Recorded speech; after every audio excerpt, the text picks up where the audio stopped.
యేసుక్రీస్తు నామములో వందనాలు. సమయము 10 నిమిషాలకు 12 గంటలకు కావస్తుంది. మరి 1 గంట వరకు ఈరోజు ప్రార్థన ఉంటుంది. 1 గంటతో మనం సెలవు తీసుకుంటాము. ఉదయకాలం ఎక్కువ సమయం తీసుకోకుండా 10:30కి మనం కూడుకుంటే కొంచెం ఎక్కువ వాక్యం నేర్చుకోవచ్చు అనే ఆలోచన. అందుకొరకే మరి యొక్క బైబిల్ క్లాస్ నిర్వహించాము. పోయిన నెలలో కూడా మన ప్రియులు థామస్ గారు మంచి పాఠాన్ని మాకు నేర్పించారు. ఇలాగే ఒక్కొక్కరి అనుభవాన్ని మనం నేర్చుకుంటూ తెలుసుకుంటూ దేవుని జ్ఞానాన్ని నేర్చుకుంటున్నాం. మరి రోజు ప్రియులు సాబాబు గారికి సమయాన్ని ఇస్తున్నాం. 1 గంట వరకు మంచి వర్తమానాన్ని మనకు అందిస్తారు. సమయంలో దేవుని వాక్యాన్ని అందించవలసిందిగా సాబాబు గారికి సమయాన్ని ఇస్తున్నాం.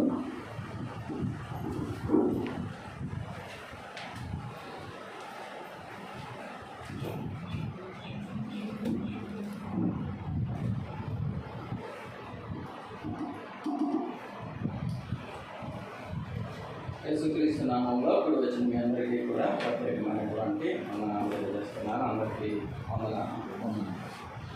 దేవుని యొక్క మహాకృపను బట్టి ఈరోజు దేవుని వాక్యాన్ని మనము పరిశీలన చేద్దాము. దేవుని యొక్క వాక్యాన్ని నాకంటే మీరు బాగా ఎక్కువ చోట్ల వివరించగలరు, ఎక్కువ చోట్ల చెప్పగలరు. దేవుడు నాకు ఇచ్చినటువంటి తలాంతుని బట్టి నేను దేవుని వాక్యాన్ని బోధించడానికి నిలబడ్డాను. కాబట్టి దేవుని యొక్క వాక్యము ఉన్నది ఉన్నట్లుగా నేర్చుకోవడానికి మనం ప్రయత్నం చేద్దాము.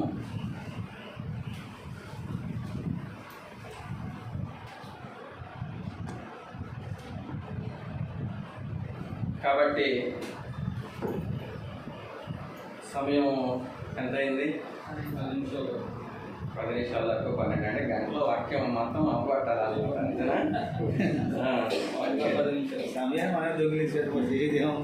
సరే, ఓకే.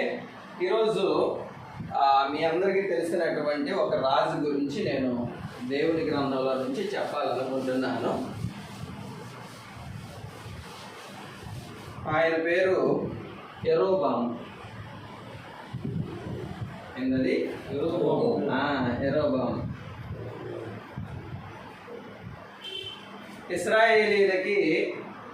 ఇశ్రాయేలీల 10 గోత్రాలకి మొట్టమొదటి రాజు ఎవరయ్యా అంటే ఎవరన్నమాట?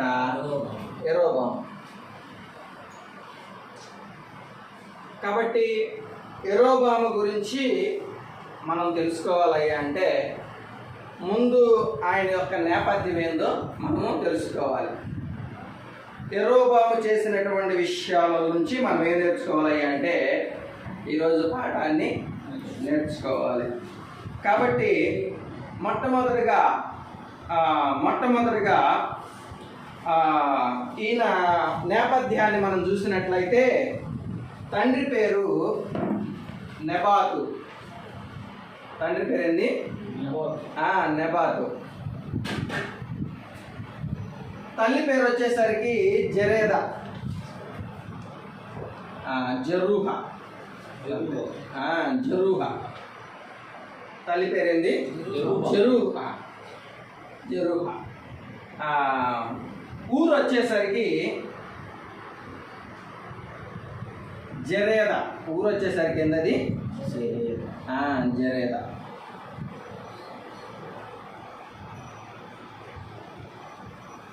వంశం వచ్చేసరికి ఎఫ్రాయిము వంశం అన్నమాట.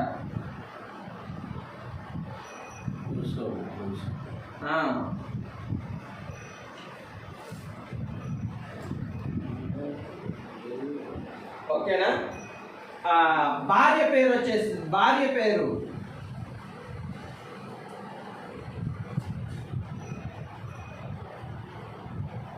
ఆ కుమారుడి పేరు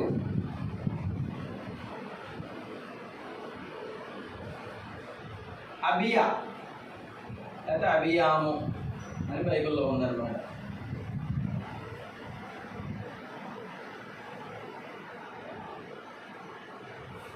పరిపాలించిన కాలం వచ్చేసరికి దాదాపుగా 22 సంవత్సరాలు పరిపాలించాడు అన్నమాట ఇశ్రాయేలీయులు. ఎన్ని సంవత్సరాలు పరిపాలించాడు? 22 సంవత్సరాలు పరిపాలించాడు అండి. భార్య పేరు రాయలేదండి. ఇది యెరోబాము భార్య అని అహియా ప్రవక్త పిలిచాడు, కానీ ఆమె పేరు అయితే రాయలేదన్నమాట. మొత్తానికైతే ఈయన భార్యగా ఆమె గుర్తింపుకి ఎక్కింది, కానీ ఆమె పేరు మాత్రం రాయలేదన్నమాట. కాబట్టి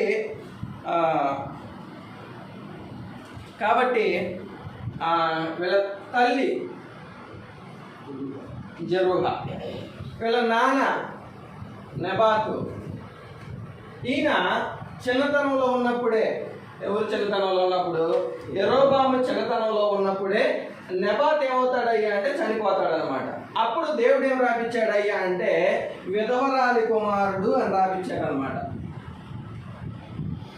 రాజుల మొదటి గ్రంథము 11వ అధ్యాయము 26వ వచనంలో, రాజుల మొదటి గ్రంథము 11వ అధ్యాయము 26వ వచనంలో ఈ విషయాలన్నీ కూడా ఉన్నాయి అన్నమాట. మరియు సొలొమోను సేవకుడైన యెరోబాము సహా రాజు మీదికి యుద్ధమునకు లేచెను. ఇతడు జెరేదా సంబంధమైన ఎఫ్రాయితీయుడైన నెబాతు కుమారుడు. ఇతని తల్లి పేరు జెరూహా. ఆమె విధవరాలు. ఈయన గురించి బైబిల్లో చెప్పబడినటువంటి దేవుడు చెప్పినటువంటి 2 మాటలు ఏంటయ్యా అంటే మొదటిది పనిలో శ్రద్ధ కలిగిన వాడు. ఏంటది? పనిలో శ్రద్ధ గలవాడు.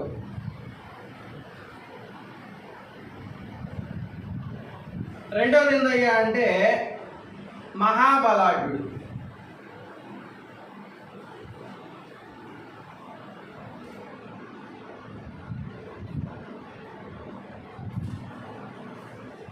దేవుడు ఈ 2 విషయాలని చెప్పాడనమాట. ఎవరి గురించి? యెరోబాము గురించి. 27వ వచనంలో ఉంది, అయితే యెరోబాము అను ఇతడు మహాబలాఢ్యుడై ఉండగా యవ్వనుడగు ఇతడు పనియందు శ్రద్ధ గలవాడని సొలొమోను తెలుసుకుని యోసేపు సంతతి వారు చేయవలసిన భారమైన పని మీద అతనిని అధికారిగా నియమించాడు అని రాశారన్నమాట. కాబట్టి యెరోబాము గారి గురించి మనం తెలుసుకోవాల్సినటువంటి విషయాలు పూర్తిగా, తండ్రి పేరు నెబాతు, తల్లి పేరు జెరూహా, ఊరు జెరేదా, వంశము ఎఫ్రాయిము, భార్య ఉందలే కానీ ఆమె పేరు దేవుడు రాయించలేదు. కుమారుడి పేరు అబియాము. పరిపాలనా కాలం వచ్చేసరికి దాదాపు ఎన్ని సంవత్సరాలు చేశాడయ్యా అంటే 22 సంవత్సరాలు చేశాడు. దేవుడు ఇతని గురించి చెప్పబడినటువంటి 2 మంచి మాటలు ఏంటయ్యా అంటే, ఒకటేంటనమాట పనిలో శ్రద్ధ కలిగిన వాడు, రెండోది ఏంటయ్యా అంటే మహాబలాఢ్యుడు.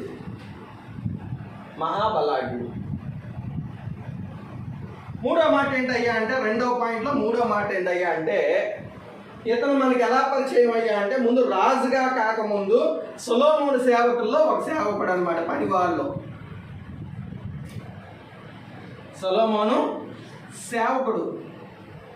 సొలొమోను గారు చాలా పనులు చేపించాడు. చాలా రాజధాని కట్టించడం కానీ, ప్రాకారాలు కట్టించడం కానీ, లేకపోతే దేవాలయాన్ని కట్టించడం కానీ, చెట్లు నరకడం కానీ, ఈ అన్ని విషయాలలో ఆయన కింద ఏం చేశాడయ్యా అంటే యెరోబాము గారు ఏం చేశాడు అనమాట, సేవకుడిగా పనిచేశాడు. ఇలాంటి అంటే పనిలో సేవకుడు అనమాట, మనలాంటి సేవకుడు కాదు. పనిలో సేవకుడు అనమాట, పనివాడు అనమాట, అధికారిగా నియమించాడు అనమాట దేవుడు. ఇలాగా యెరోబాము జీవితం అనేది ఒక పనివాడిగా లేకపోతే సేవకుడిగా ప్రారంభించబడి ఏమయ్యాడయ్యా అంటే ఇశ్రాయేలీయులకి ఏమయ్యాడనమాట? రాజుగా అయ్యాడనమాట. కాబట్టి మనల్ని కూడా దేవుడు ఏం చెబుతున్నాడయ్యా అంటే పేతురు గారు రాసినటువంటి పత్రికలో మనల్ని కూడా దేవుడు ఏం చెబుతున్నాడయ్యా అంటే మన గురించి కూడా దేవుడు ఏం చెబుతున్నాడయ్యా అంటే ఆయన బలమైనటువంటి హస్తాల కింద దీన మనస్కులై ఉండండి అని చెప్పేసి దేవుడు ఏం చెబుతున్నాడయ్యా అంటే మనకు కూడా చెబుతున్నాడు అన్నమాట. అవునా? పేతురు గారు రాసినటువంటి మొదటి పత్రిక 5వ అధ్యాయము 6వ వచనంలో దేవుడు తగిన సమయమందు మిమ్మును హెచ్చించినట్లు ఆయన బలిష్టమైన చేతుల కింద దీన మనస్కులై ఉండండి. కాబట్టి యెరోబాము గారి గురించి మనం నేర్చుకోవాల్సినటువంటి మొట్టమొదటి పాఠం ఏంటయ్యా అంటే మనము దేవుని బలమైనటువంటి హస్తాల కింద దీన మనస్కులై ఉంటే దేవుడు ఏం చేస్తాడయ్యా అంటే సమయం వచ్చినప్పుడు ఖచ్చితంగా మనల్ని కూడా ఏం చేస్తాడయ్యా అంటే అన్ని విషయాల్లో హెచ్చిస్తాడు. ఉందన్నమాట. పేతురు గారు రాసినటువంటి మొదటి పత్రిక 5వ అధ్యాయము 6వ వచనంలో ఆ మాట రాశాడు అనమాట దేవుడు. అంటే ఎంత తగ్గింపుగా ఉన్నాడో మనం ఎవరిని చూసి నేర్చుకోవచ్చు అంటే ఎవరిని చూసి నేర్చుకోవచ్చు అనమాట? యెరోబాము గురించి నేర్చుకోవచ్చు అనమాట. దేవుని బలమైనటువంటి హస్తాల కింద ఉంటే దేవుడు ఏం చేస్తాడయ్యా అంటే తగిన సమయం అని ఏం చేస్తాడయ్యా అంటే దేవుడు ఖచ్చితంగా ఏం చేస్తాడనమాట? హెచ్చిస్తాడు. బైబిల్లో ప్రతి మాట చెప్పిన మాట ఏమవుతుందయ్యా అంటే అది నిజమే కానీ ఏం కాదయ్యా అంటే అబద్ధం కాదు.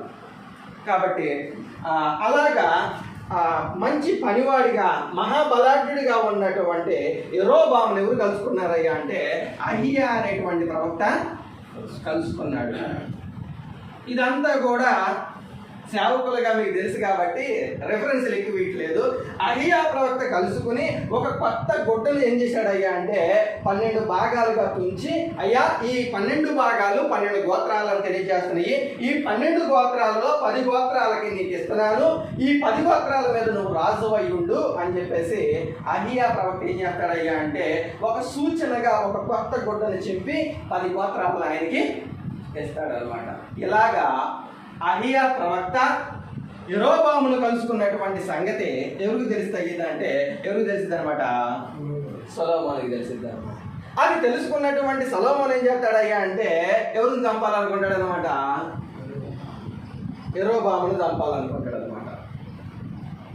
ఎంత అవివేకమైన పనులు చూడండి. మహాజ్ఞాని ఎవరు? సొలొమోను.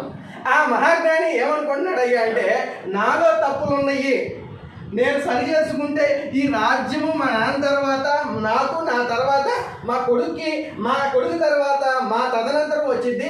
ముందు మేము ఎవరిని కోరుకోవాలయ్యా అంటే ఎవరిని కోరుకోవాలన్నమాట? దేవుని ప్రత్యక్షతను కోరుకోవాలని తెలుసుకోవడానికి మొదలుగా ఏం చేశాడయ్యా అంటే ఎవరిని చంపాలనుకున్నాడు అనమాట?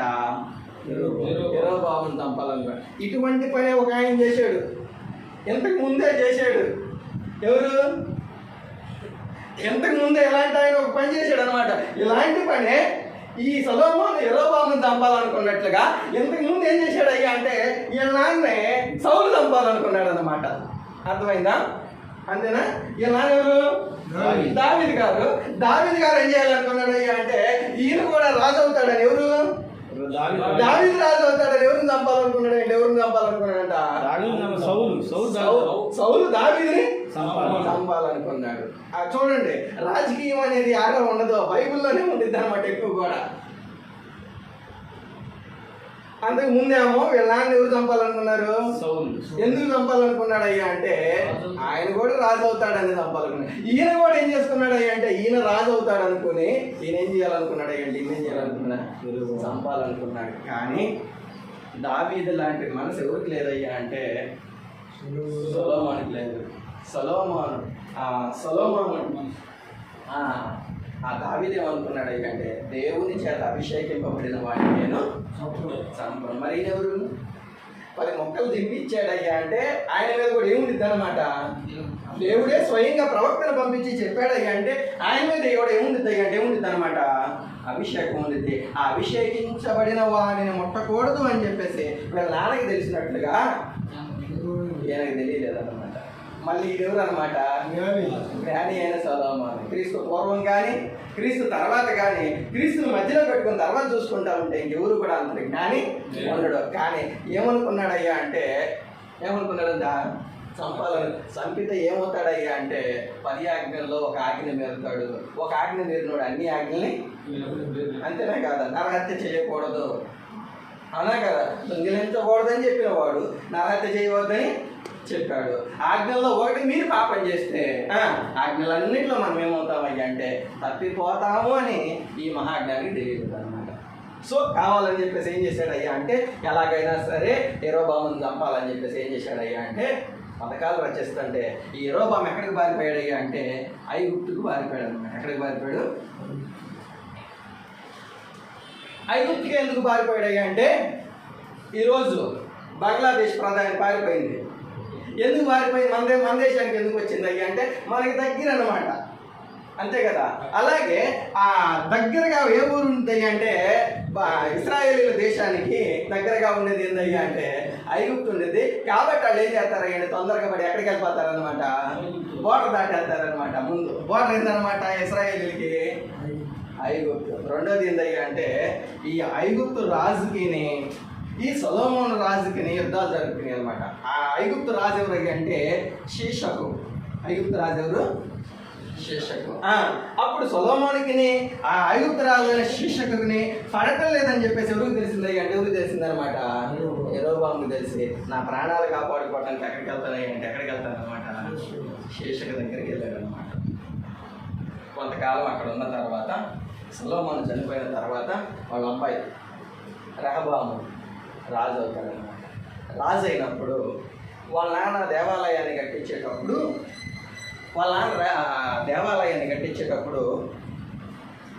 వెట్టి పనుల మీద చాలా మందిని పెట్టాడనమాట. వాళ్ళు ఏం చేస్తారయ్యా అంటే 3 నెలలేమో పని చేయాలా, 3 నెలలు ఏం చేయాలయ్యా అంటే 1 నెల అనుకుంటా, 1 నెల రోజులు మాత్రం ఇంటికాడ ఉండాలి. అర్థమైందా? అయ్యా మేమేమో మీ నాన్నగారి దగ్గర అంటే సొలొమోను గారి దగ్గర వెట్టి పనులు చేత అక్కడ ఎక్కడో ఉంటున్నామయ్యా. 3 నెలలేమో పని దగ్గర, 1 నెల ఏమో ఇంటి దగ్గర ఉంటున్నాము. బాగా మా మీద ఏం చేస్తున్నారయ్యా అంటే పన్నులు బాగా ఎక్కువగా చేస్తున్నారు. అవి మమ్మల్ని తగ్గించయ్యా అని చెప్పేసి కోరుకోవటానికి ఈ ఇశ్రాయేలీలందరూ ఎవరి దగ్గరికి వస్తారయ్యా అంటే రెహబాము దగ్గరికి వస్తారు. రెహబాము దగ్గరికి వచ్చినప్పుడు ఆ రాజ్యం విడిపోవడానికి మెయిన్ కారణం ఇదేనమాట, అవునా? కాబట్టి ఆ రాజ్యం వచ్చిన తర్వాత మనం ఏం చేయకూడదు అయ్యా అంటే ఎలా పడితే అలాంటి డెసిషన్ తీసుకోకూడదు. రాజ్యంలోకి రాకముందు మాత్రం మీ అందరికీ మా నాన్న లాంటి పరిపాలన అందిస్తాను. ఆ రాజ్యం ఎక్కిన తర్వాత ఏమనకూడదు అయ్యా అంటే మా నాన్న నడుము కంటే నా చిటికిన వేలు మరి బలంగా ఉండద్ది, మా నాన్న మిమ్మల్ని తాడు లాంటి కొరడాలతో కొడితే నేను ఇరవై కొరడాలతో కొడతాను అన్ననే అనకూడదు. అన్నప్పుడు ఏమైందయ్యా అంటే రాజ్యము 2 భాగాలుగా విడిపోయింది. అప్పుడు వీళ్ళు ఏం చేసుకున్నారయ్యా అంటే ఇశ్రాయేలీలు 10 గోత్రాల వాళ్ళు, అరే ఇదంతా కాదు, రెహబాము వల్ల కావట్లేదు, ఎవరిని తెచ్చుకుందాం అంటే ఎవరిని తెచ్చుకుందాం అనమాట? యెరోబాము తెచ్చుకున్నారు. ఓకేనా? ఎవరిని తెచ్చుకున్నారు? అప్పుడు ఈ ఐగుప్తుకి వెళ్ళి అయ్యా మరి సొలొమోనుకి నీకు పడతలేదు, మాకును అలాగే పడటలేదు. ఇప్పుడు మనం ఏం చేద్దామయ్యా అంటే ఆంధ్రప్రదేశ్ తెలంగాణ లాగా 2 భాగాలు అవుదాం. అంతే కదా జరిగింది? ఏమైంది? 2 భాగాలు అయిందనమాట. ఏంటది? ఒక రాజ్యం కాస్త ఒక రాష్ట్రం కాస్త ఏమైందయ్యా అంటే ఏమైందనమాట 2 భాగాలు అయ్యింది. మొదటిది ఏమన్నారయ్యా అంటే ఉత్తర రాజ్యము, రెండోది ఏమన్నారయ్యా అంటే ఏమన్నారనమాట దక్షిణ రాజ్యం అయిందనమాట. ఒకదానికేమో యెరోబాము రాజు అయితే ఒకదానికి ఏమైందా ఎవరయ్యారయ్యా అంటే రెహబాము రాజు అయ్యాడనమాట.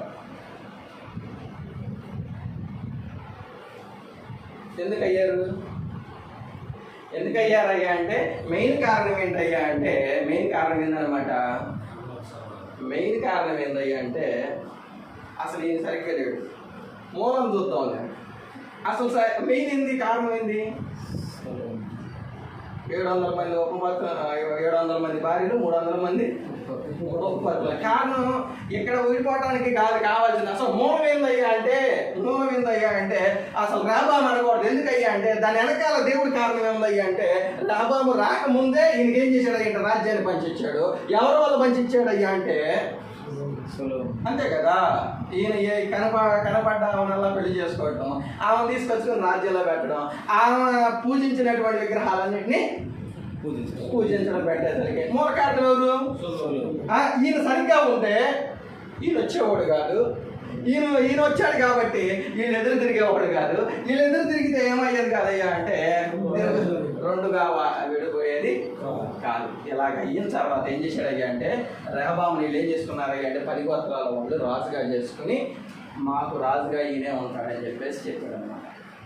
ఇప్పుడు ఇంతటి పరిస్థితికి ఎక్కడో సేవకుడుగా ఉన్నవాడిని దేవుడు ఏం చేశాడయ్యా అంటే 10 గోత్రాలు ఇచ్చి ఆ 10 గోత్రాల మీద ఏం చేశాడయ్యా అంటే ఎన్నికలైనటువంటి ఒక వ్యక్తిని రాజుగా నియమించాడు. మనల్ని కూడా దేవుడు ఏం చేశాడయ్యా అంటే ఎందుకు పనికిరానటువంటి మనల్ని కూడా దేవుడు ఏం చేశాడయ్యా అంటే రాజులుగాను యాజకులుగాను చేశాడు. అంతేనా?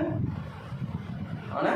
అందుకని కొరింథీయులకు రాసిన పత్రికలు అంటాడు, ఈ హేతువు చేత మీలో జ్ఞానులైనను గనులైనను గొప్పవారైనను పిలవబడలేదు కానీ ప్రతి వాడును దేవుని ఎదుట సిగ్గుపడనక్కర్లేని పనివారిగా చేయడానికి మనం దేవుని చేసుకున్నాడయ్యా అంటే ఎవరిని పిలుచుకున్నాడంట? కొరింథీయులకు రాసినటువంటి పత్రిక మొదటి అధ్యాయము 25వ వచనములు దేవుని ఎరిగితనం మనుషు జ్ఞానం కంటే 27వ వచనం ఏ శరీరియు దేవుని ఎదుట అతిశయింపకుండానట్లు జ్ఞానులను సిగ్గుపరచుటకు లోకములో నుండి వెర్రి వారిని దేవుడు ఏర్పరచుకుని ఉన్నాడు. బలవంతులైన వారిని సిగ్గుపరచుటకు లోకంలో బలహీనులైన వారిని దేవుడు ఏర్పరచుకున్నాడు. ఎన్నికైన వారిని వ్యర్థము చేయుటకు లోకములో నీచులైన వారిని, తృణీకరింపబడిన వారిని, ఎన్నిక లేని వారిని దేవుడు ఏర్పరచుకున్నాడు. అయితే ఆయన మూలముగా చూసారా, దేవుడు వాక్యం చెబుతూ ఉంటే ఆ మాటలు తెలుస్తూ ఉంటే కనెక్షన్ ఇంటర్ కనెక్షన్ అలాగ అవుతుంది అనమాట. ఎన్నికలైనటువంటి ఆ విధవరాలి కుమారుడైనటువంటి పేరు గంచినటువంటి లేనటువంటి దానిలో నుంచి యెరోబాము ఏమయ్యాడంట ఇశ్రాయేలుకి రాజు అయ్యాడు. అవునా? ఇశ్రాయేలుకి ఏమయ్యాడు? రాజు అయ్యాడు. మనం కూడా ఏమయ్యామయ్యా అంటే యేసుక్రీస్తు యొక్క రక్తం వల్ల రాజులైన యాజకులు అయ్యాడు. ఆయనకు ఒకే గోత్రం, మనకు 2 గోత్రాలు, యాజకుడి గోత్రం, రాజు గోత్రం. అందుకని మనం ఏం చేయాలి అంటే 2 పనులు చేయాలి. ఏం పనులు? రాజులు యాజకులు. అప్పుడైతేనే వేరు అనమాట. రాజు గోత్రం వేరు, యాజకుల గోత్రం వేరు. ఇప్పుడేమో రాజులైన యాజక సమూహాన్ని ఒకే గోత్రం చేశాడు. పనులు మాత్రం 2. క్షత్రియ ధర్మం చేయాలా, యాజక ధర్మం చేయాలా. అలాగే ఇప్పుడు మనల్ని పోల్చుకుంటే మనం కూడా ఎలా ఉండేవాళ్ళం అయ్యా అంటే ఒకప్పుడు ఎన్నికలేని వారము, తృణీకరింపబడిన వారము. కానీ దేవుడు ఏం చేశాడు అయ్యా అంటే ఆయన మహాకనికరము చేత మన పాపాలన్నింటినీ తుడిచివేసి మనల్ని కూడా ఏం చేశాడు అయ్యా అంటే ఏం చేశాడు అనమాట? రాజుగా చేశాడు. అలా అయిన తర్వాత చేసింది ఎవరు? దేవుడు. రాజుగా చేసింది ఎవరు? దేవుడు. రాజ్యాన్ని ఇచ్చింది ఎవరు? దేవుడు.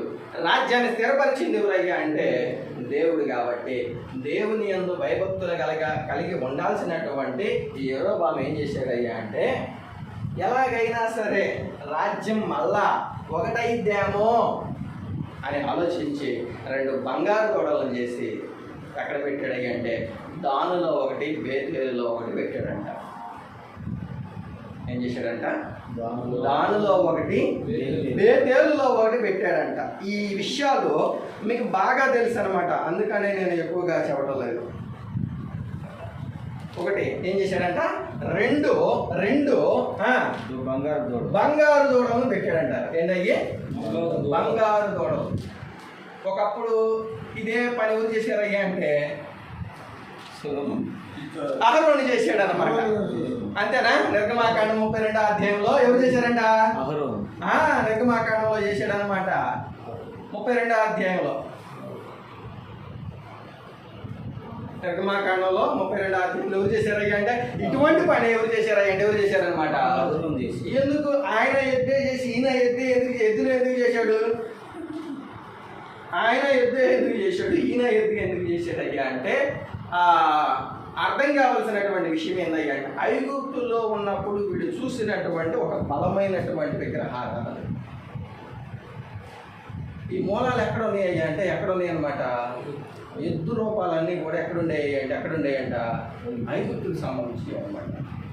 ఇప్పుడు ఈ ఎద్దు రూపాలు చేసి ఏం చెప్పాడయ్యా అంటే అక్కడ మాట్లాడాడు అనమాట. అయ్యా మిమ్మల్ని ఇశ్రాయేలీయుల దేశంలో నుండి తీసుకొచ్చినటువంటి ఇదిగో దేవుడు అని చెప్పాడు అనమాట. ఎందుకనయ్యా అంటే ఈ మూలాలు ఎక్కడుంది అనమాట ఐగుప్తులో అనమాట. అందుకని ఈ ఎద్దులు వాళ్ళు బంగారు దూడలు మర్చిపోలేక ఇంకా మూలాలు ఉన్నాయి కాబట్టి ఆయన ఏం చేశాడయ్యా అంటే బంగారు దూడలను చేపించి ఏం చేశాడంట మిమ్మల్ని ఐగుప్తులో నుండి నడిపించినటువంటి కనెక్షన్ చూశారంటే ఇచ్చాడు. ఈ బంగారు దూడలే మిమ్మల్ని ఏం చేసేయంట ఐగుప్తు దేశంలో నుంచి తీసుకొచ్చాయి అని చెప్పేసి చెప్పాడు. ఒకటి ఇప్పుడు ఒక మాట మనం నేర్చుకోవాలి అంటే దేవుని సత్యం, దేవుడు అంటేనే సత్యం. ఆ సత్యాన్ని ఏం చేశాడయ్యా అంటే అసత్యానికి ఏం చేశాడంట మార్చాడు. దేవుడు జీవం కలిగిన వాడైతే ఆ జీవం కలిగినటువంటి దేవుడిని ఏం చేశాడయ్యా అంటే గడ్డి మేలు ఎద్దు రూపాలకి ఏం చేశాడంట మార్చాడు. ఇవన్నీ కూడా రోమిలికి రాసిన పత్రికలో ఖచ్చితంగా ఈ అధ్యాయాన్ని పక్కన పెట్టుకుని రెహబాము జీవితాన్ని రోమిలికి రాసినటువంటి మొదటి పత్రికని పక్కన పెట్టుకుని చూసుకుంటా ఉంటే చాలా చాలా దగ్గర పోలుకుంటాయి అన్నమాట. దేవుని సత్యాన్ని దేనికి మార్చాడంట అసత్యానికి మార్చాడు అని రాసే మాట్లాడి అనమాట. రోమిలికి రాసిన పత్రికల్లో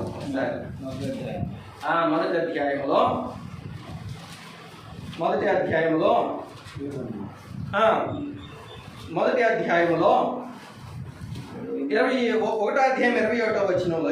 వచనంలో దేవుని ఎరిగియు దేవునిగా మహిమపరచలేదు.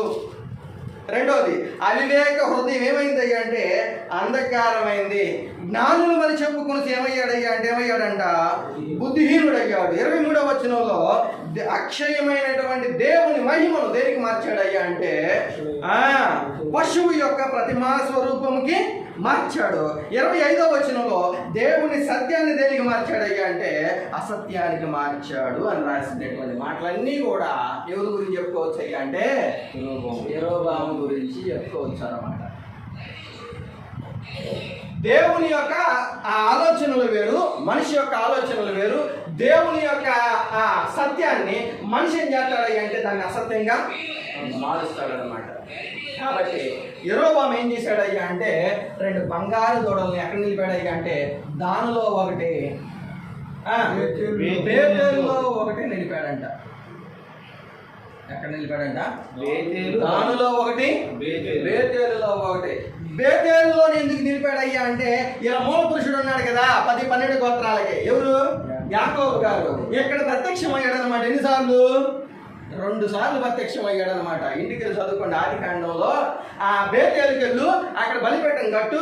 నువ్వు ఇంటికి మీ అన్నయ్య దగ్గర నుంచి పారిపోయేటప్పుడు నువ్వేదైతే మొక్కుకున్నావా మొక్కుబడులు చెల్లించు అన్నప్పుడు అప్పుడు ఏం చెప్పాడయ్యా అంటే ఇక నీ పేరు యాకోబు అనబడదు, నీ పేరు ఏమైందయ్యా అంటే ఇశ్రాయేలీయులు అయితే. ఎక్కడ మార్చాడయ్యా అంటే ఈ పేరు ఎక్కడ మార్చాడనమాట.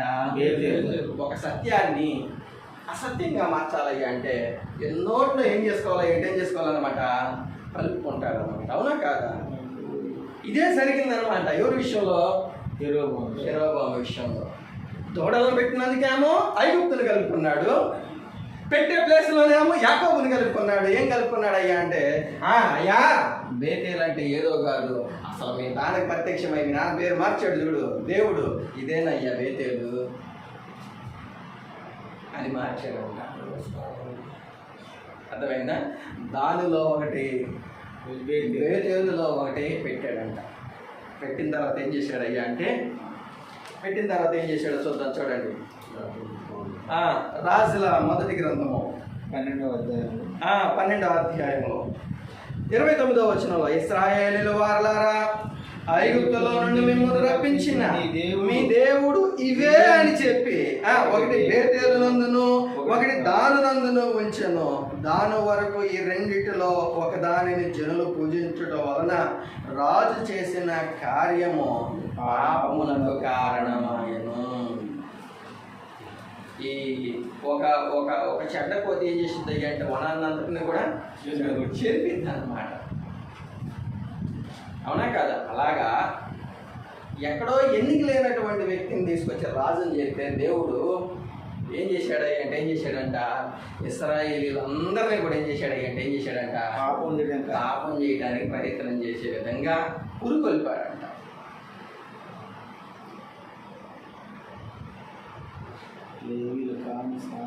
అవునా? మన పరిస్థితి ఏంది? మనల్ని ఎందుకు ఉన్నాడు? మనల్ని ఎందుకు ఏమన్నాయి? మనల్ని ఏమైనా ఎందుకు ఉన్నాడు? మనకి ఏమైనా అర్థమవుతుంది?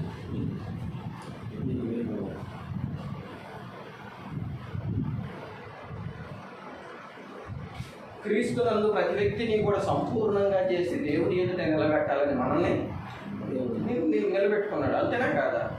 ప్రతి మనిషిని క్రీస్తునందు ఏం చేయాలంట సంపూర్ణంగా చేసి ఏం చేయాలంట నిలబెట్టాలని దేవుడు అపోస్తలుని సేవకుల్ని ఎన్నుకున్నాడు. కాబట్టి దేవుని సత్యాన్ని అసత్యానికి మనం ఏం చేయకూడదు అంటే ఏం చేయకూడదు అనమాట, మార్చకూడదు. మామూలుగా అయితే లోకంలో అబద్ధం ఉంది. మనుషులు పిల్లల దగ్గర తల్లిదండ్రుల దగ్గర పిల్లల దగ్గర పెద్దోళ్ళు అందరూ కూడా ఏమాడుతున్నారు అంటే అబద్ధం ఆడుతున్నారు. కానీ దేవుడు ఎన్నుకున్నటువంటి సంఘం ఏమై ఉండాలి అంటే అది సత్యానికి స్తంభమై ఉండాలి. కానీ రాజే తప్పుడోడు అయితే ప్రజలందరూ కూడా ఎటు మళ్ళీ అంటే పాపం వైపు మళ్ళారు. ఆ పాపానికి కారణం ఎవరయ్యా అంటే ఎవరన్నమాట, రాజు. కాబట్టి దేవుడు అనేకులకు ప్రతిగా మనల్ని అభిషేకించినప్పుడు, మనల్ని ఎన్నుకున్నప్పుడు, మనల్ని దేవుడు నిలబెట్టినప్పుడు మనం దేవుని ఎదుట బోధించాలి. దేవుని కుమారుని నామాన్ని గొప్ప చేస్తూ బోధించాలి. సత్యాన్ని స్తంభానికి ఆధారంగా సంఘాలని కట్టాలి. కానీ మన స్వకీయ ఆలోచనలతో సంఘాలను కానీ దేవుని వాక్యాన్ని కానీ దేవుని అధికారాన్ని కానీ మనం దుర్వినియోగం చేస్తే మనం ఏమని తీర్పు పొందమంటే అంటే నీతిమంతులమని తీర్పులోనికి అసలు రాని.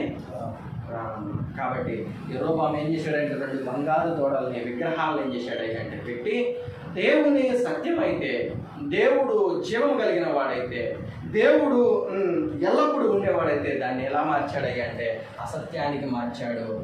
జీవం లేని వాటి వైపు ప్రజల్ని మళ్ళించాడు. రెండో మాట వచ్చేసరికి 31వ వచనంలో, మరియు అతడు ఉన్నత స్థలములను కట్టించి మందిరముగా ఏర్పాటు చేశాడు. ఇప్పుడు ఈ మాట అండర్లైన్ చేసుకోండి. ఏం చేశాడంట?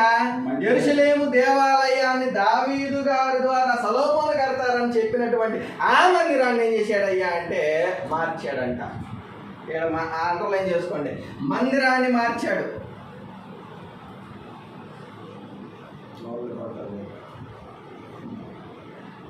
అర్థమైందా? దేవుని మహిమ మందిరం అది. అవునా? దేవుని ప్రత్యక్షత ఉన్నటువంటి స్థలం అది యెరూషలేములో. అవునా కాదా? అది సియోను పట్టణం, మహారాజు పట్టణం.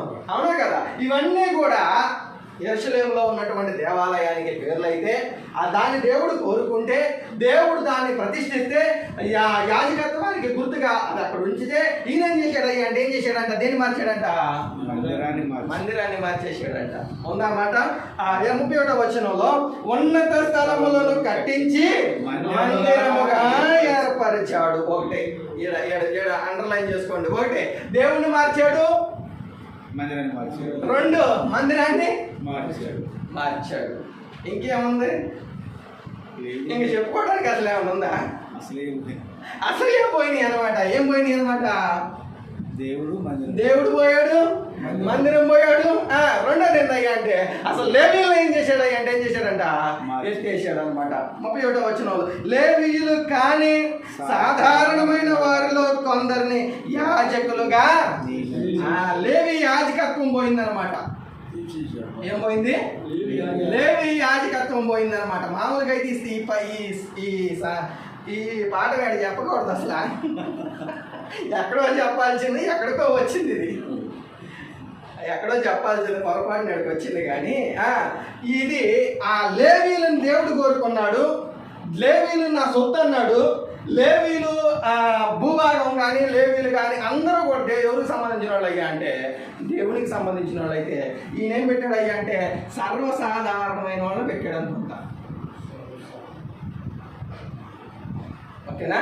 మందిరం దేవుడి ప్లేస్లోనేమో విగ్రహాలు వచ్చినాయి, మందిరం ప్లేస్లోనేమో మందిరాన్ని తీసేసి ఏం పెట్టాడు అయ్యా అంటే ఉన్నత స్థలాలు కట్టించాడంట. ఏం కట్టించాడంట? ఉన్నత స్థలాలు ఏడే వచ్చినాయి అనమాట. ఏందయ్యి ఉంది కాబట్టి చెప్పట్లేదు కానీ ఆడే వచ్చినాయి అనమాట. ఏందయ్యి ఆడే వచ్చినాయి అనమాట. ఏందయ్యి ఉన్నత స్థలాలు. లేవీలు కానటువంటి వారిని పూజారులుగా చేయటం వచ్చినాయి అనమాట. ఇంకా అసలు పండగలు ఉన్నాయి కదా, పండగలు కూడా ఏం చేశాడు అంటే ఏం చేశాడు అనమాట, మార్చేసాడు. ఏం మార్చాడు? యెహోవా దేవుని 7 పండగల్లో 7 పాఠాలు ఉంటాయి. అయితే ఆ 7 పాఠాల్లో కూడా ఏం చేశాడు అయ్యా అంటే అసలు దేవుడు అనేవాడు వీళ్ళకి గుర్తు రాకూడదు అని చెప్పేసి ఏం మార్చేశాడు అంటే పండుగలను కూడా మార్చేశాడు. పస్కా పండుగ ఎందుకు చేస్తాడు? తీసుకొచ్చాడు కాబట్టి, రక్తం గుర్తు కాబట్టి, పిల్లలకు వచ్చే వాళ్ళందరికీ దేవుడి గురించి తెలియాలి కాబట్టి పస్కా పండుగ పెట్టాడు. ప్రథమ ఫలాల పండుగ ఎందుకు పెట్టాడు అయ్యా అంటే దేవుడు ఆకాశంలో వర్షాన్ని కురిపిస్తున్నాడు. ఆయన దృష్టి సంవత్సరం మొదలుకునే సంవత్సరాంతం వరకు మన మీద ఉంటుంది. ఇది ఈ దేశాన్ని ఇచ్చింది ఆయన. అందుకని చెప్పేసి ఏం పెట్టాడు అంటే అవునా పర్ణశాలల పండుగ ఎందుకు పెట్టాడు అయ్యా అంటే మీరు ఇశ్రాయేలీలు కాబట్టి 40 సంవత్సరాలు అరణ్యంలో ఉండి నడిపించినప్పుడు దేవుడు మనల్ని ఎలా నడిపించాడని చెప్పుకోవడానికి గుర్తుండడం కోసం ఏం పెట్టాడు అంటే ఈ పండుగలన్నీ ఎత్తేసాడు అనమాట. ఎవరు అంటే దేవుని దూరం చేశాడు అనమాట. ఎవరికి? కుట్రలు మామూలుగా ఉండవు ఎవరి మీద, దేవుడి మీద చేశాడు అనమాట. ఎవరు? ఎందుకు? సేవకుని రాజుగా చేస్తే మరి అలాగే ఉంటుంది, అట్టగే ఉండాల్సింది. అసలు సేవకుడిని ఏం చేశాడు? దేవుడు ఏం చేశాడంట? రాజుగా చేశాడు కాబట్టి అసలు దేవుడినే ఎత్తేసాడు, మందిరాన్నే మార్చేశాడు, యాజకత్వాన్ని మార్చేశాడు, అసలు పండగలే లేకుండా పోసాడు. అంటే దేవుడిని ఏం చేశాడు అంటే అసలు గుర్తుకు రాకూడదు అన్నట్టుగా మార్చాడు అనమాట. యెహోవా దేవుని పండుగలని లేవియాకాండంలో ఉంటుంది అనమాట. మీకు తెలుసు కాబట్టి చెప్పగలరు. ఆ 7 పండుగలు చేస్తే మళ్ళీ ఏమవుతారు అంటే ఏం గుర్తొచ్చింది అనమాట? దేవాలయం గుర్తొచ్చింది. అంతేనే కదా, ప్రతి సంవత్సరం 3 పండుగలు ఆడికి రావాలి అంటే ఆడికి రావాలన్నమాట. అసలు దేవుడే గుర్తు లేకుండా పోతే అసలు ఈ ప్రాంతం గుర్తుకు రాదు, అసలు దేవాలయాన్ని మర్చిపోతారని చెప్పేసి పండుగలు ఏం చేశాడు అంటే దేవుడిని మర్చిపోయేటవాక ఏం చేశాడు అంటే కొత్త పండుగ తీసుకొచ్చాడంట. అందరూ కూడా ఎప్పుడు పండుగ చేస్తారు అంటే అబీబు నెలలో 15వ తారీఖున పండుగ చేస్తే ఈయనేం చేశాడు అంటే 8వ నెలలో చేసుకోండి మీరు. ఎప్పుడు చేసుకోండి అంట? 8వ నెలలో 15వ తారీఖు చేసుకోండి మీరు పండుగ అని చెప్పేసి ఏం పెట్టాడు అంటే ఊరు పేరు ఆచారం సాంప్రదాయం దేవుని కష్టం లేనటువంటి పండుగను పెట్టాడు అనమాట. ఎప్పుడు పెట్టాడు అంటే ఎప్పుడు పెట్టాడంట? 8వ నెల. చూడండి, అసత్యంలో బతికే వాళ్ళకి బైబిల్తో అవసరం ఉండదు, దేవుని ధర్మశాస్త్రంతో పని ఉండదన్నమాట. మన స్వకీయ ఆలోచనలు దేవుని మీద పడితే తర్వాత ఫలితాలు చాలా దారుణంగా ఉంటాయి. ఒకసారన్నా ఆలోచించి నా పరిస్థితి ఏంది, నన్ను ఎందుకు ఇంత రాజుగా చేశాడు, నేను ఏం మారుతున్నాను, ఏం కోల్పోబోతున్నాను అనే ఆలోచించలేదు అనమాట. ముందుకు డబ్బులు అయినాయి, ముసలిదాని మళ్ళీ ఏం కనపడింది అంటే బంగారం కొలిసాగింది, తెంపుకున్నాడు వెళ్ళిపోయాడు. ఆ తెంపుకునేటప్పుడు ఆ ముసలాన్ని ఏం చేసింది అంటే రాకలకి తిరగలకి గుద్దుకుని ఆయన చచ్చిపోయింది. ముందేం కావాలా? ముందు డబ్బులు కావాలి, తంగ తర్వాత 4 పీకేస్తుంది. అందుకని చెప్పేసి ముసలామ చేతిలో ఉన్నటువంటి ఏం పీక్కున్నాడంట? చైన్ పీక్కున్నాడు. ఆయన చూడకుండా ఏం చేశాడు అంటే ఈ గోళ్ళ పడి ఏం చేశాడు అనమాట, వెళ్ళిపోయాడు. తర్వాత ఎంక్వైరీ పోలీసులు వస్తారు. అవునా? చైన్ కాస్త ఏం పడింది అంటే ఊరిపడింది అనమాట. అవునా కాదా? అంటే ముందు ఏం చేస్తున్నారు అంటే దాని ప్రభావం ఎంత ఉంటుంది ఆలోచించట్లా. అర్థమైందా? మన దోళ్ళే కదా, మందిరమే కదా, యాజకత్వమే కదా, పండగలే కదా అనుకున్నాడు. దాన్ని ఏం చూసుకోవాలి అంటే భవిష్యత్తును చూసి నేర్చుకోవాలన్నమాట.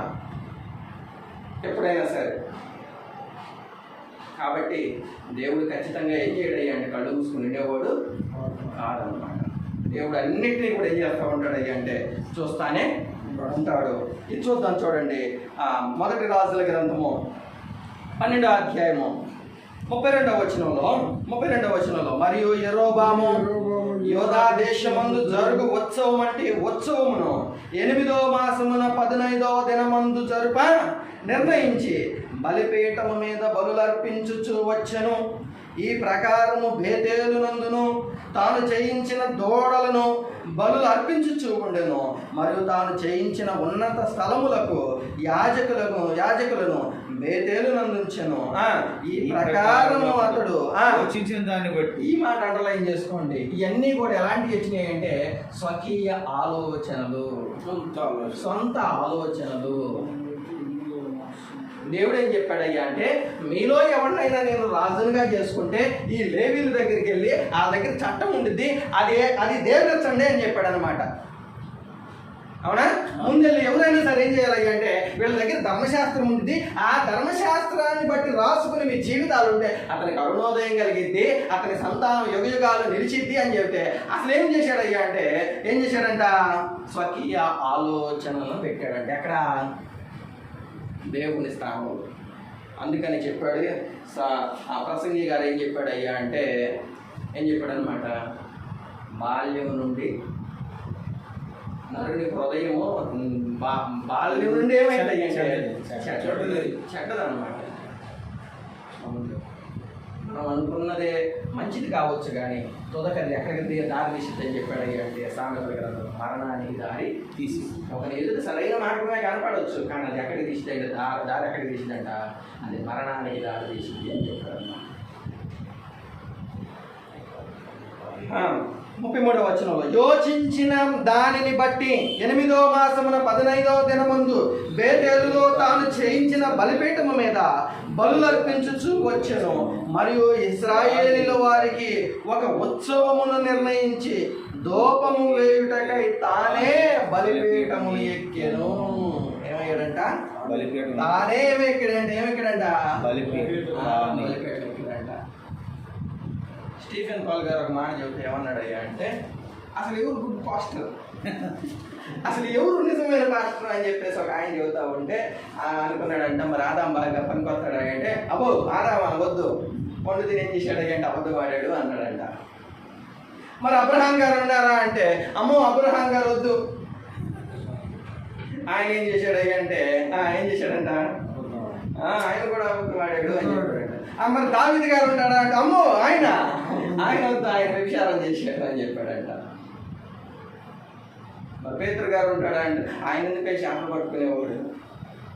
మరి ఎవరు అసలు ఎవరు కావాలి మీకు పాస్టర్ అంటే నేనే కావాలన్నట్టు. అర్థమైందా? అంటే ఆ తప్పులన్నీ కూడా ఎదుగుతూనే ఉంటాం కానీ ఏం కావయ్యా అంటే అసలు ఆలోచన ఏందయ్యా అంటే ఆదాం గారు వద్దు, అబ్రహాం గారు వద్దు, దావీదు గారు వద్దు, చివరికి యేసుక్రీస్తు వారన్నా వందావయ్యా అంటే ఆయన కూడా వదిలేయ్యా అంటారు. ఎందుకయ్యా అంటే జనాల లోపల ఏముందయ్యా అంటే తానే ఏమెక్కడయ్యా అంటే ఏమెక్కడంట బలిపేటలు ఎక్కాడు. మనిషి చేసుకున్న తోడలు, మనిషి మలుచుకున్న మందిరము, మనిషి చేసుకున్నటువంటి యాచకత్వం, మనిషి పెట్టుకున్నటువంటి పండుగలు దేవుణ్ణి ఏం చేయబోయేది అంటే ఎప్పటికీ కూడా సంతోషపరచనే.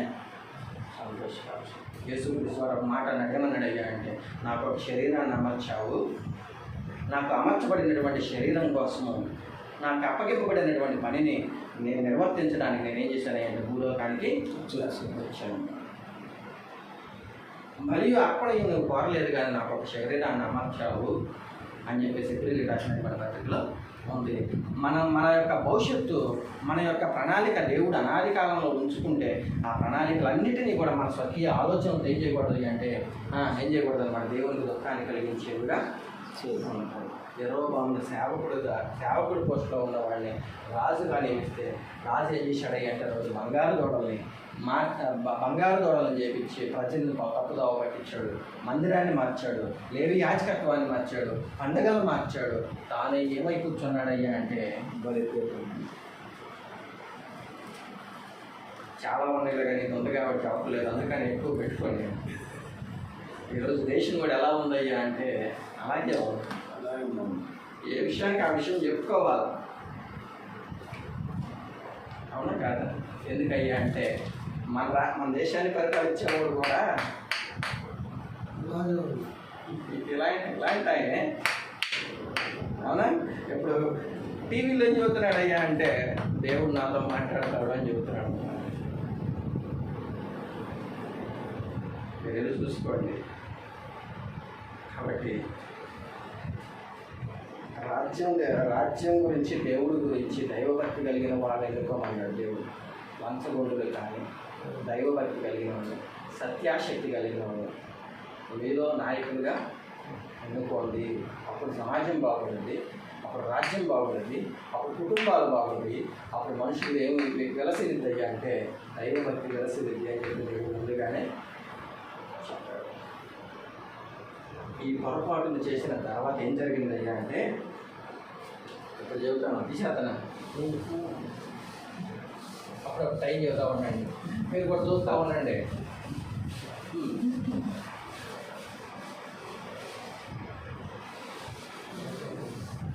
ఇప్పుడు దేవుడు చూసి చూసి చూసి చూసి ఏం చేశాడయ్యా అంటే ఘోరమైనటువంటి శిక్ష చేశాడు అనమాట. ఎందుకయ్యా అంటే ఎవడైనా దేవుని ఆలయాన్ని పాడు చేస్తే దేవుడు వారు ఏం చేస్తాడంట, పాడు చేస్తాను. కాబట్టి దేవుని ఆలయాన్ని కానీ దైవత్వాన్ని కానీ మనం ఏం చేయకూడదు అంటే ఇప్పటికీ కూడా సాహసం చేయకూడదని మార్చుకోవాలి. అందుకని చెప్పాడు కొరింథీయులకు రాసిన పత్రిక మీకు అది నోటెడ్ ఏమన్నాడు అయ్యా అంటే ఎవడైతే దేవుని ఆలయాన్ని పాడు చేస్తాడో నేను వాడిని పాడు చేస్తాను. బాగు చేయాలన్నటువంటి ఉద్దేశంతో నీకు జన్మనిచ్చి అన్ని విషయాలలో అభివృద్ధి పొందించి ఎన్నో ఒక జీవితానికి మార్గదర్శకంగా చేస్తే దేవుడు మన జీవితాలను ఏం చేయకూడదు అంటే నా ఇష్టం వచ్చినట్టు తాగుతాను అనడానికి వీలు, నా కుటుంబాన్ని నేను నాశనం చేసుకుంటాను అనడానికి వీలు లేదు. ఎందుకయ్యా అంటే దేవుడు కుటుంబాన్ని కట్టింది ఆయన, సంఘాన్ని కట్టింది ఆయన, భార్యని ఇచ్చింది ఆయన, పిల్లల్ని ఇచ్చింది అంతే కదా. గర్భఫలం యెహోవా ఇచ్చు, భార్యను కూడా ఆయన దానంగా ఇచ్చాడు. కుటుంబాన్ని కట్టేది, ఇల్లు కట్టింది, దేహాన్ని కట్టింది ఆయన కట్టినాటిని మనం ఏం చేయకూడదు అయ్యా అంటే పాడు చేసుకోకూడదు. ఎందుకయ్యా అంటే ఆయన మంచి ఉద్దేశంతో ఇస్తే వాటిని మనం పాడు చేస్తే దేవుడు ఏం చేస్తాడయ్యా అంటే ఏం చేస్తాడంట శిక్ష మామూలుగా ఉంటాడు. అది ఈ దేవాలయం అనుకుంటాను, ఇది కాదు. అందుకని శరీరం అనే దేవాలయం మనసులో ఉండేది ఈ దేవాలయం. సంగతి చెబుతాంలే, మనసు అనుకుంటుందన్నా అది. ఇప్పుడు ఎంత ఘోరమైనటువంటి పాపం చేస్తే దేవుడు చూడకుండా ఉంటాడా? చూశాడు. ఏం చూశాడయ్యా అంటే అహియా ప్రవక్త దగ్గరికి వెళ్ళారనమాట. వాళ్ళ అబ్బాయికి ఏమైందయ్యా అంటే కుదరని రోగం వచ్చిందన్నమాట. ఏమొచ్చింది? కుదరని రోగం. అంటే కొన్ని రోగాలు ఏం కావయ్యా అంటే మొన్నటిదాకా కరోనా అన్నారు కానీ ఆ పేరు ఒకటి పెట్టుకున్నారు కానీ అసలు ఆ కరోనా ఏందో దాని లక్షణాలు ఏందో తెలీదు. ఒక 100 సంవత్సరాలకు ఒకసారి ఏమైందయ్యా అంటే ఒక్కొక్క వ్యాధి భారతదేశం మీదకి వస్తూ ఉంటుందంట. అది 100 సంవత్సరాలకి. దాన్ని కనుక్కోవడానికి ఏం కాదయ్యా అంటే మానవుల యొక్క మెదడు పని చేయదు అనమాట. అప్పుడెప్పుడో వచ్చిందనమాట. ఏంటది? కలరాకి గుర్తుగా ఏం కట్టుకున్నారయ్యా అంటే చార్మినార్ కట్టుకున్నారు. మరి అది అందుకే కట్టింది, కలరాకి గుర్తిందనమాట. చార్మినార్ కట్టుకున్నారు. అప్పుడెప్పుడో వచ్చింది ఈడ్స్ వ్యాధి. అవునా? మళ్ళీ మొన్న వచ్చింది 22లో. ఏముంది అది? కరోనా. దానికి ఏమి ఉండదయ్యా అంటే దేవుడు పంపించేటువంటి వ్యాధులకి మనిషి మందు కొనుక్కోవడం చాలా కష్టం. అందుకని చెప్పేసి ఏం రాశాడయ్యా అంటే 14వ అధ్యాయంలో ఆ కుమారుడు, సొంత కుమారుడు ఏమయ్యాడయ్యా అంటే ఏమయ్యాడంట కాయిలా పడి ఉన్నాడు. ఆ మాట హీబ్రూ భాషలో చదువుకుంటే అసలు అర్థం కానటువంటి వ్యాధి ఏదో వచ్చిందంటే ఎవరికి? కుమారుడికి. అందుకనే మంచం పట్టాడంట. చిన్న పిల్లోడు కారణం ఏందయ్యా అంటే, నన్ను ప్రేమించి నా ఆజ్ఞలను గైకొను వారిని 1000 తరాల వరకు దేవుడు ఏం చేస్తాడయ్యా అంటే దీవిస్తాడు. నా ఆజ్ఞలను గైకొనక ఎవడైతే నన్ను తోసేస్తాడో ఏం చేస్తాడయ్యా అంటే 3-4 తరాల వరకు భూమి మీద లేకుండా చేస్తాడు ఖాయం. కాబట్టి దేవుడు యాక్షన్ తీసుకున్నాడు. ఎవరి మీద పడింది అంటే ఆ యాక్షన్ ఎవరి మీద పడిందంట? కుమారుడి మీద పడింది. అబియాము మీద పడింది అనమాట. ఏం పడింది? అబియాము మీద పడింది అనమాట. రెండోది ఏందయ్యా అంటే, ఏ ప్రవక్త అయితే నువ్వు రాజు అవుతావని చెప్పాడో ఆ ప్రవక్తకి ముఖం చూపించడానికి ఏం చేయలేదయ్యా అంటే ముఖం చేయలేదు అనమాట. ఈయన అహియా ప్రవక్త దగ్గరికి అహియాయే వచ్చి ఏం చేశాడయ్యా అంటే, అయ్యా నువ్వు రాజు అవుతావయ్యా అని చెప్పినటువంటి ఆయన దగ్గరికి వెళ్తానికి ఏం చేయలేదయ్యా అంటే ఏం చేయలేదన్నమాట. సత్యం ఎప్పుడు కూడా నిజంగా అది సత్యంగానే ఉంటుంది, అది తలెత్తుకునేలా చేసింది. కానీ అబద్ధం ఎలా ఉంది అయ్యా అంటే సలకాయ దించుకునేలా ఉంటుంది అన్నమాట. కాబట్టి అలాంటి చేసినటువంటిది ఆయన ఏం చేయలేకపోయాడయ్యా అంటే ఆ అహియా ప్రవక్త దగ్గరికి వెళ్ళలేకపోయాడు. వెళ్ళలేక ఏం చెప్పాడయ్యా అంటే నువ్వు వెళ్ళురా. ఆమె కూడా మారు వేసుకొని ఆమె వెళ్ళాలయ్యా అంటే ఆమె గురించి కూడా ఏం చేయాలయ్యా అంటే ఆయనకు తెలుసు కదా. ఆయన ఎవరయ్యా అంటే దేవుని ప్రవక్త, దైవాత్మ కలిగినటువంటి ప్రవక్త. కళ్ళు లేనోడైనా ఏం చేయగలయ్యా అంటే ఏం చేయగలదనమాట, చూడగలదన్నమాట. దేవుని ఆత్మ లాంటి కార్యాలని చేసింది. అప్పుడు ఆమె ఏమనాలయ్యా అంటే, చేసిందంతా నువ్వు చేసి నన్ను నిలమంటానికి మళ్ళీ ఏం చేసావయ్యా అంటే రాణి నాకెళ్తున్నావు ముసుగు. అర్థమైందా? చేసిందంత ఎవరు? నువ్వు చేసావు. పిల్లవాడు ఏమయ్యాడు? జబ్బు పడ్డాడు. చేసిందంతేమో నువ్వు, ముసుగేస్తుందేమో నాకా. నేను బాగున్నాయ్యా, అవునా కాదా? అసలు రాణి వేషం వేసుకుందయ్యా అంటే నిజంగా రాణి అసలు పని వాళ్ళు వేసుకున్నాను.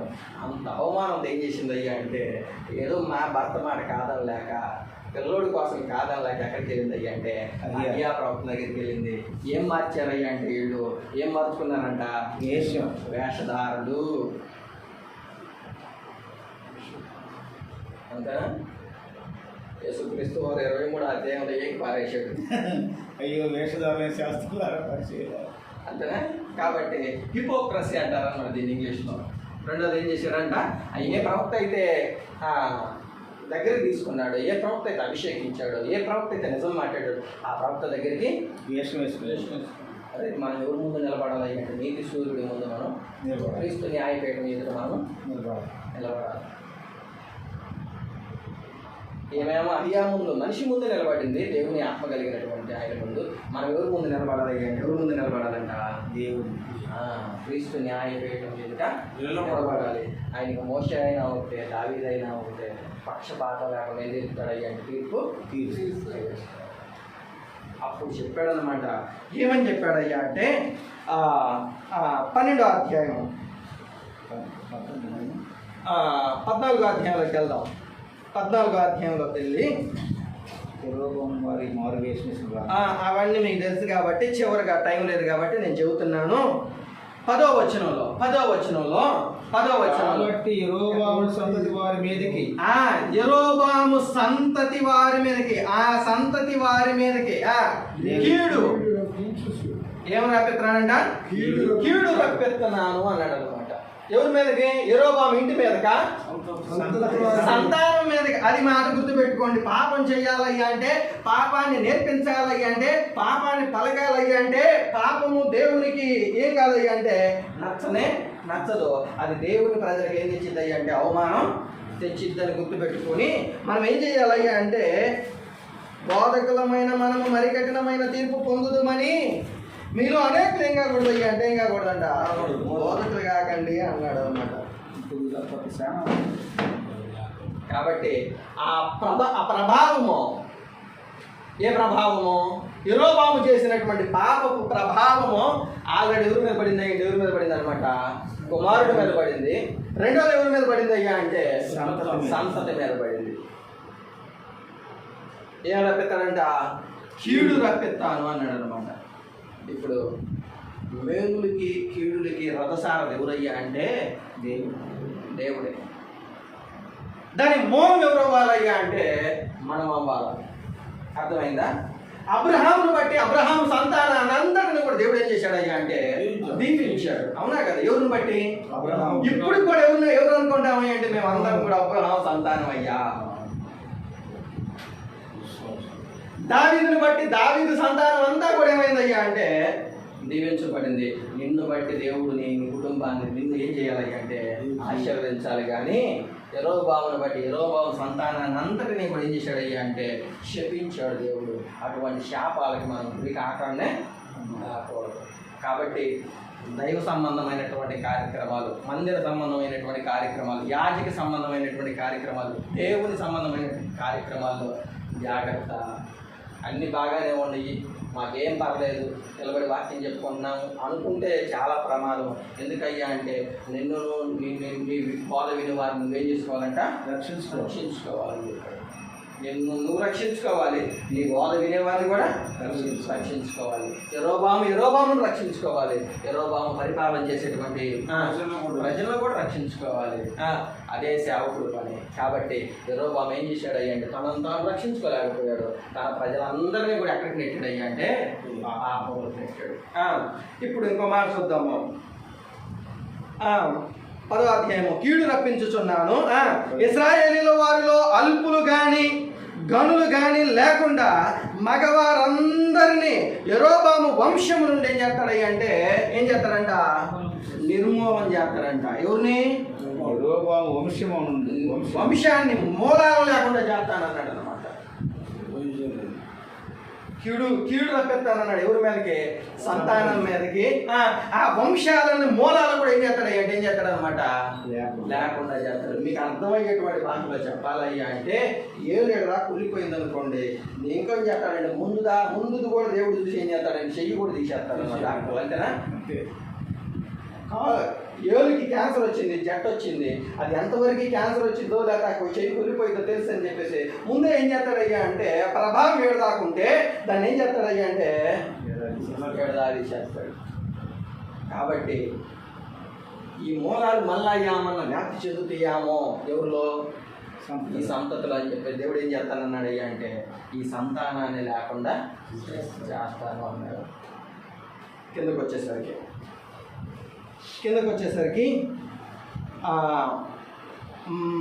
10వ వచనం. అల్పులు కానీ గనులు కానీ లేకుండా మగవారందరినీ యెరోబాము వంశము నుండి నిర్మూలన చేస్తాను అన్నాడు.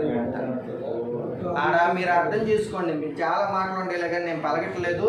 ఏ మాటలు చెప్పాడయ్యా అంటే అసలు పెద్దోడు అల్పులు కానీ గనులు కానీ ఏం చేస్తారయ్యా అంటే ఉండకుండా చేస్తాను అని చెప్పాడు అనమాట. 10వ వచనంలో పెంట అంతయు పోవునట్లుగా ఒకడు అవతలకు దానిని ఊడ్చి వేసినట్లు యెరోబాము సంతతిలో శేషించిన వారిని నేను ఏం చేస్తానంటే ఊడ్చేస్తాడంట. ఏం చేస్తాడంట?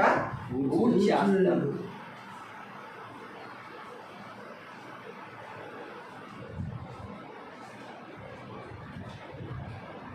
ఈ మాటలో అహియా ప్రవక్త ఏమన్నాడు అంటే కఠినమైన మాటలు అన్నాడు. ఏమన్నాడు?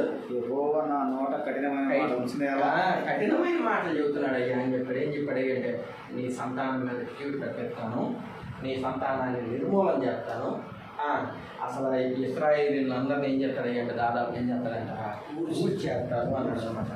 తర్వాత ఇంకా ఏం రాశాడంటే 11వ వచనంలో పట్టణమందు యెరోబాము సంబంధులలో మరణమగవారు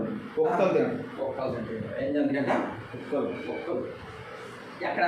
పట్టణంలో చనిపోతే ఏంటంటే అంట కుక్కలు ఏంటి అంట. భూమిలో మరణమగు భూమి మీద మరణం అయితే ఏంటంటే అంటే ఆకాశ పక్షులు ఏంటి అన్నాడు అనమాట. ఎక్కడ? బయట చస్తే పొలాల్లో చస్తే ఎక్కడ ఎవరు తింటారంట? ఆకాశ పక్షులు తింటే మాట ఇచ్చి ఉన్నాడు. మామూలుగా అయితే మనకు అర్థం చేసుకోవాలని మనది ఏందయ్యా అంటే ఇలా చనిపోకూడదు అసలు ఎవరు కూడా. మన నిరీక్షణ ఏందయ్యా అంటే ప్రతి వ్యక్తి కూడా సమాధి చేయబడితే యేసుక్రీస్తు వారు వచ్చినప్పుడు ఏమవుతాడయ్యా అంటే మృతుల్లో నుండి లేపబడతాడు. కాబట్టి యేసుక్రీస్తు వారి దేహాన్ని ఏ విధంగా అయితే సమాధి చేశాడో, లాజరు దేహాన్ని ఏ విధంగా అయితే సమాధి చేశాడో, అలాగే ఏం చేయాలయ్యా అంటే మన విశ్వాస ప్రకారం హెబ్రీయుల విశ్వాస ప్రకారం ఏం చేయాలన్నమాట, నువ్వు సమాధి చేయబడాలి, పూడ్చిపెట్టాలి, బరియల కార్యక్రమము చెయ్యాలి. కానీ ఈ రాజు యొక్క కుటుంబం ఏమైందంట కుక్కలు పట్టణంలో చచ్చిపోతేనేమో కుక్కలు తింటాయి, పొలాల్లో చనిపోతేనేమో ఆకాశ పక్షులు తింటాయి నాయన అని చెప్పాడు. అసలు ఎంత ఘోరంగా రాశాడు అంటే బైబిల్లో అంత ఘోరంగా రాశాడు అన్నమాట. అవునా? మనం ఏం చేస్తామని అంటే చనిపోయిన వ్యక్తిని మార్చిలో ఉన్నా కానీ అవయవాలు లేకపోయినా కానీ ఏం చేస్తామంటే పూడ్చుకునే ఏర్పాట్లు చేస్తాం. ఎందుకయ్యా అంటే ఒకనాడు యేసుక్రీస్తు వారు వచ్చినప్పుడు సజీవుడిగా మనము నిలుస్తామని. కానీ వీళ్ళకి ఏం లేదయ్యా అంటే ఏం లేదన్నమాట. అసలు పునరుత్థానం, విశ్వాసం, అసలు దేవుడి ఎదుట నిలబడే అవకాశం, అర్హత లేదు. కాబట్టి ఏం చెప్పాడయ్యా అంటే మీరు చనిపోతే కుక్కలు తింటాయి, మీ పొలాల్లో తింటే ఏమవుతాయి అంటే ఆకాశ పక్షులు తింటారా నాయన అని చెప్పాడు. కారణం ఏందయ్యా అంటే తాను చెడిపోయిందే కాకుండా ఇశ్రాయేలు ప్రజలందరినీ కూడా ఏం చేశాడయ్యా అంటే పాపం వైపుకి నడిపించాడు. తర్వాత కాబట్టి 12వ వచనంలో కాబట్టి నీవు లేచి నీ ఇంటికి పొమ్ము, నీ పాదములు పట్టణములో ప్రవేశించినప్పుడు నీ బిడ్డ చనిపోతాడు. ఈయన మాత్రమే యెరోబాము సంతతులు ఏమవుతాడంట సమాధిలోకి వెళ్తాడు. మిగతా వాళ్ళు ఎవరు కూడా ఏం కారయ్యా అంటే సమాధిలోకి వెళ్ళరు. చివరగా ఒక మాట ఏం చెప్పాడయ్యా అంటే ఒక చెట్టుని ఏం చేస్తాడయ్యా అంటే పీకి అవతల పాడేసినట్టు, కలుపు మొక్కలు ఉంటాయి కదా, పీకి ఏం చేస్తారంటే పాడేసినట్టు ఈ ప్రజలందరినీ ఏం చేస్తారయ్యా అంటే అశూరు చెరకు పంపిస్తానని అహియా ప్రవక్త ముందుగానే చెప్పాడు అనమాట. చెప్పాడో లేదు చూడండి. 15వ వచనంలో ఇశ్రాయేలు వారు దేవతా స్తంభములను నిలిపి యెహోవాకు కోపము పుట్టించి ఉన్నారు గనుక నీటి యందు రెల్లు అల్లాడునట్లు యెహోవా ఇశ్రాయేలు వారిని మొత్తి, ప్రజలకు చెబుతున్నటువంటి మాటలు అన్నమాట. ఇశ్రాయేలీల వారిని మొత్తి ఒకడు ఏరును పెళ్లగించినట్లు వారి పితరులకు తాను ఇచ్చిన ఈ మంచి దేశంలో నుండి వారిని పెళ్లగించి వారిని అవతలకు చెదరగొట్టు. ఇది భవిష్యత్తులో జరగబోయేటువంటి అశూరు జరగ కారణం అన్నమాట. ఇప్పుడు ఎవరు చెప్పారంట వేరులతో సహా పెళ్ళగెత్తాను అని చెప్పేసి దేవుడు ఈ మొట్టమొదటి రాజకాలంలో ఏం చేశాడంట చెప్పాడు అన్నమాట. ఎక్కడికి వెళ్తారని అశూరు చెరకెళ్తారని. ఓకేనా? ఎన్ని వచ్చినాయి అంటే 1 కీడు, 2 నిర్మూలము, 3 ఊడ్చేస్తాను, 4 కుక్కలు తింటాయి, 5 ఆకాశ పక్షులు తింటాయి, 5వది ఏం చేస్తాడు, 6వది ఏం చేశాడయ్యా అంటే మనందరినీ కూడా ఎక్కడికి పంపిస్తానయ్యా అంటే చెరకు పంపిస్తాను అని చెప్పాడు అన్నమాట. కాబట్టి దేవుని విషయాలలో మనం ఏం చేయాలయ్యా అంటే నువ్వు కావచ్చు, నేను కావచ్చు, పాస్టర్ గారు కావచ్చు, విశ్వాసి కావచ్చు, సంఘస్థులు కావచ్చు, దైవ కార్యక్రమాల విషయంలో ఎంత జాగ్రత్తగా ఉంటే అంత మంచిది. మీ ఇష్టం వచ్చినట్టు పండుగలు ఏర్పాటు చేసుకోవడం, మనుషులను సంతోషపెట్టే విధంగా ప్రభురాత్రి భోజనాలు ఏర్పాటు చేసుకోవడం, మనుషుల్ని మార్చే విధంగా మనం ఏది పడితే ఆ పేర్లు పెట్టుకోవడం అనేది చాలా చాలా మంచిది కాదన్నమాట. అవునా? యోధా దేశంలో ఉన్నటువంటి మందిరము, ఇశ్రాయేలీలు దేవుడు అభిషేకించినటువంటి లేవీలే యాజకులు, ఇశ్రాయేలీలు దేవుడు పెట్టినటువంటి పండగలు సజీవం కలిగినటువంటి దేవుడే మన దేవుడు అయి ఉండాలి. కానీ నేను వచ్చి నా ఇష్ట ప్రకారం నా స్వకీయ ఆలోచనలు నేను పెట్టడానికి వీలు లేదు. మనుషులు ఏదో మనల్ని మభ్య పెడుతున్నారు, మనుషులు మనం పెట్టకపోతే వాళ్ళు వేరే చోటకి వెళ్తారని చెప్పేసి, మనం ఏదో దాటేస్తారని చెప్పేసి యెరోబాములాగా మనకి ఇష్టం వచ్చిన దాన్ని ఏది పడితే అది పెడితే కాబట్టి మీ మాట అవునంటే అవుననాలి, కాదంటే కాదనాలి. మనకేం చెప్పాడయ్యా అంటే ఎవడైతే వీటిల్లో ఒక దానిని కలుపుతాడో ఒక దానిని తీసేస్తాడో జీవవృక్ష ఫలములలో వానికి పాలు లేకుండా చేస్తానన్నాడు. మనుషుల్ని సంతోషపెట్టి మనమే వెళ్ళకపోతే మనుషుల్ని రక్షణలోకి నడిపించి వాళ్ళని తప్పించి మనమే చెడ్డదారిని ఎన్నుకుంటా ఉంటే మనం ఎక్కడికి వెళ్ళలేమయ్య అంటే అసలు దేనికోసం అయితే మనం వచ్చామో దాన్ని మనం ఏం చేసుకోలేమయ్య అంటే స్వతంత్రించుకోలేం. కాబట్టి యెరోబాము జీవితం 22 సంవత్సరాల జీవితం ప్రజలందరినీ కూడా ఏం చేశాడంట తప్పించాడు. చివరిగా ఒక మాట చెప్పి నేను ముగిస్తాను. దైవం లేదు 16వ వచనంలో మరియు తానే పాపము చేసి ఇశ్రాయేలు వారు పాపము చేయుటకై కారకుడైన యెరోబాము పాపమును బట్టి ఆయన ఇశ్రాయేలు వారిని అప్పగించుచున్నాడు. కాబట్టి ఆ అహియా ప్రవక్త మాటలు దేవుడే మనతో మాట్లాడితే ఆ మాటలు వినడానికి మనకు శక్తి ఉండదు, బలం అంతకన్నా ఉండదు. కాబట్టి ఆ సేవకుడు రాజు దేవుణ్ణి మార్చాడు. ఈరోజు మనం కూడా సేవకులమే. ఈరోజు మనం కూడా దేవుడు మనకు పని ఇచ్చాడు. మనం ఎలా పని చేస్తున్నాం? దైవ కార్యక్రమాలుగా చేస్తే దేవుడు ఏం చేస్తాడయ్యా అంటే దావీదు వంశాన్ని దీవించినట్లుగా, అబ్రహాము వంశాన్ని దీవించినట్లుగా దేవుడు ఏం చేస్తాడంట దీవిస్తాడు. చివరిగా రోమిలికి రాసినటువంటి పత్రికలో ఒక మాట చదువుకుని ముగించుకుందాము. రోమిలికి రాసినటువంటి పత్రికలో ఒక మాట చదువుకుని ముగించుకుందాము.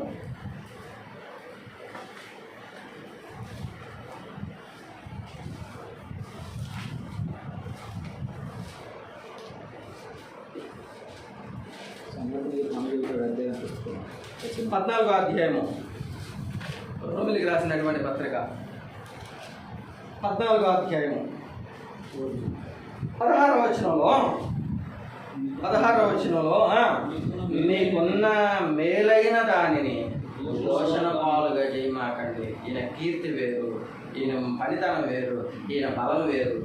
అవునా కాదు? ఎవరిది? యెరోబాముది. కానీ చేసినటువంటి పనిని బట్టి ఏమయ్యాడయ్యా అంటే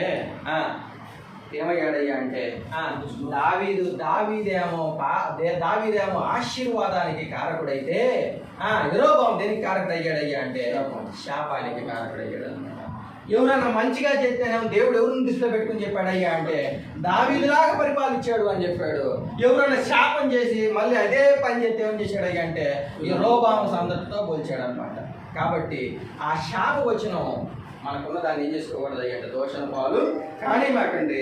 దేవుని రాజ్యము భోజనమును పానమును కాదు కానీ నీతియు సమాధానమును పరిశుద్ధాత్మ యందలే ఆనందమునై ఉన్నది. కాబట్టి అటువంటి పరిశుద్ధాత్మ కార్యాలను, దైవ కార్యక్రమాలను దేవునికి ఇష్టం వచ్చినట్లుగా దేవుడు మెచ్చే విధంగా చేద్దాము.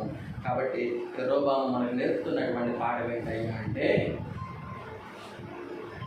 ఏంటన్నమాట, మనం మోసం చేసుకోకూడదు, మన ఇతరులని మోసం చేయకూడదు. తనను తాను మోసం చేసుకున్నాడు, దేవుడు మోసం చేశాడు, ఎంత కీడు తప్పించుకున్నాడు. కాబట్టి ఏవి మాన్యమైనవు, ఏవి రమ్యమైనవు, ఏవి ఖ్యాతి గలవో వాటి మీద మనం ఏం చేద్దాం అంటే దృష్టి ఉంచుదాము.